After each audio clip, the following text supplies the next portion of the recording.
I started smoking on and off when, from the time I was about 15. And then, I tried to, over the years I sort of stopped and started, but there was always that need to go back to it.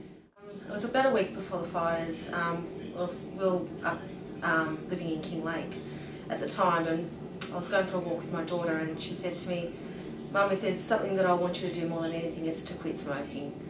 And I said to her at that stage, I said, "I'll give it a go."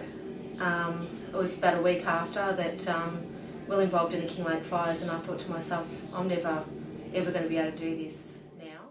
I think, like every other smoker, as soon as you start feeling an illness or a sore throat or things starting to go wrong, you actually start thinking, is it because of the smoking? Have I got some awful disease? And no one wants any of these awful diseases, but it's so hard to control the urge to smoke.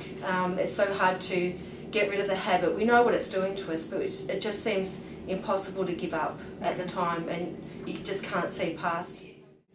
I started smoking on and off when, from the time I was about 15. And then, I tried to, over the years I sort of stopped and started, but there was always that need to go back to it, which, I've always wanted to give up, but it was always a need to go back. I felt the need to go back to it. I wanted to find a solution that would actually work for long term, forever, because I didn't want that urge to keep coming back, which it always was throughout the years. Yeah. I had tried to quit before, and I was sort of like one of those people that always was saying, I'd always say, oh, nothing, nothing works, because I would always go back to it. I did, however, find something that did, and I was very pleased with the results. I think when I came to see you, it was the most stressful and traumatic time of my life. And I really can't believe that I'm sitting here now saying that I gave up smoking in that frame of my life that was so the darkest days of our life, and I was able to give up smoking. So I really credit the program. Fantastic.